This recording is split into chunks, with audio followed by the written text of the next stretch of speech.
In the beginning of the movie, we see a teenage girl named Mio, who has always loved her childhood friend Arata.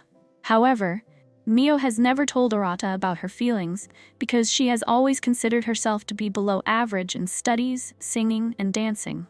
She thinks she isn't good enough for him and worries she would ruin his life by confessing her love. Mio often has dreams where she sees Arata falling from a hill during their childhood.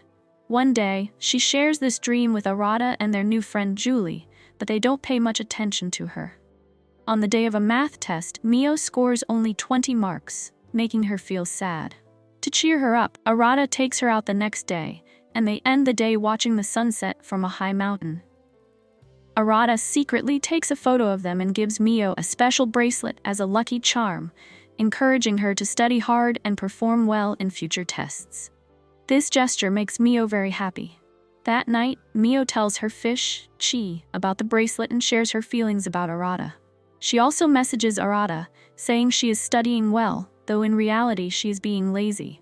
The next day, Julie learns that Mio and Arata spent the day together and feels sad because she also likes Arata.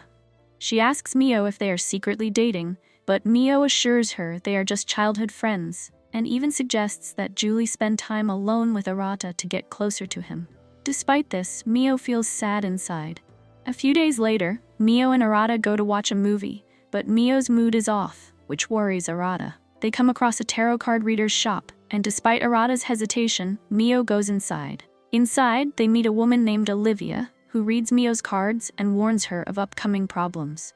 Arata starts seeing strange things and gets scared, but Mio doesn't notice anything unusual. Olivia looks at Arata as if she knows everything about her. Arata has a vision of falling from a hill, which frightens her, and she quickly takes Mio out of the shop. Angry and confused, Mio tells Arata that they are just childhood friends and shouldn't be spending so much time together.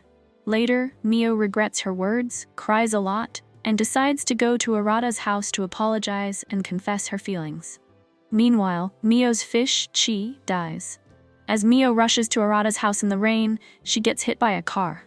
She dreams of trying to apologize to Arata at school, but he ignores her. When she wakes up, she finds herself in a strange world that looks like a city with a river flowing in the sky. She meets her favorite soft toy, Animaan, who explains that this is the world border where people come before dying. And it resembles her memories to make her feel comfortable. Animaan, who is actually a guide for people close to death, shows Mio a dead gate and tells her to go inside to end her stress. Confused, Mio hesitates and a girl's soul appears, warning her not to go inside. Animaan tries to shoo the girl away, but she insists that Mio's time to die hasn't come yet and she is here by mistake. Mio starts to think this is just a dream until her body starts turning purple. The girl urges Mio to remember Arata and what she wanted to tell him. Thinking of Arata, Mio returns to normal. After this, the girl explains to Mio that people in this world start forgetting their memories, causing their bodies to turn purple. Once fully purple, they can never return to the normal world. Suddenly, the devil of that world appears, aiming to bring Mio to death quickly to prevent his world from becoming unstable. The girl quickly leads Mio and Animaan to a distant place where the devil cannot follow. She tells Mio that to return to the human world, she needs a ticket and a strong desire to go back. The ticket can be obtained at a counter, where she must explain why she wants to return. Following the girl's advice, Mio heads towards the counter. On the way, she remembers her phone and decides to call Arata. Surprisingly, the call connects due to the bond with the bracelet Arata gave her. Arata, shocked to hear Mio's voice while she is lying unconscious in the hospital, is left stunned when the call disconnects. He then leaves the hospital to find help. At the counter, Mio states she wants to go back to tell Arata something important. The person at the counter asks her to elaborate, but Mio cannot remember and lacks confidence. Consequently, she does not receive the ticket. Disheartened, Mio feels upset. The girl reassures her, saying there's no need to be upset. Mio, curious, asks the girl how she knows so much about her and Arata. The girl admits she doesn't know but felt a strong urge to help upon seeing Mio. Animaan suggests there must be a special bond between them in the real world, even if they don't fully remember it.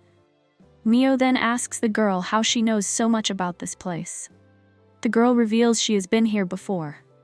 Animaan advises them to seek help from the mother goddess, who knows everything about this world. Meanwhile, Arata visits Olivia, who is revealed to be his aunt. Desperate, Arata begs Olivia to help save Mio.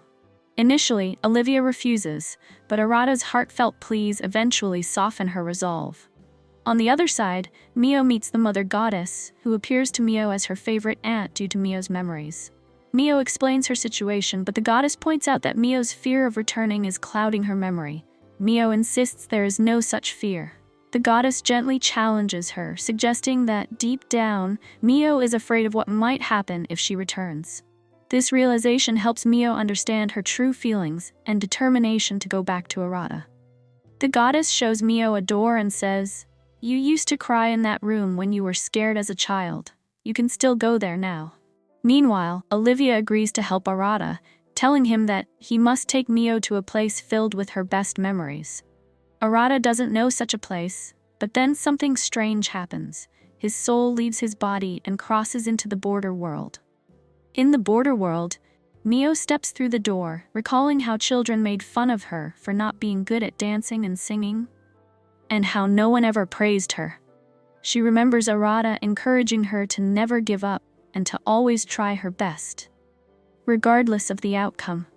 This memory helps Mio regain her confidence, and she finally gets the ticket to return to the living world. Mio bids farewell to everyone and boards the train to return, but something goes wrong and she can't go back. She cries to the goddess, who reveals her true form and explains that the devil guardian is preventing her return because she still hasn't remembered what she needs to tell Arata. Mio must recall this to go back. Determined, Mio revisits her memories with Arata. Animaan, seeing her struggle, suggests she give up and go to the Death Gate, but Mio gets angry and insists she must meet Arata. She remembers a specific memory from the day of the fire festival when Arata said, "I love you," that she pretended not to hear because of the fireworks. Now, Mio is ready to confess her feelings. The devil, trying to force Mio to the Death Gate, transforms into a giant spider. Mio runs away, and Animaan intervenes to help her. Animaan sends Mio to the girl, who turns out to be Mio's fish, Chi.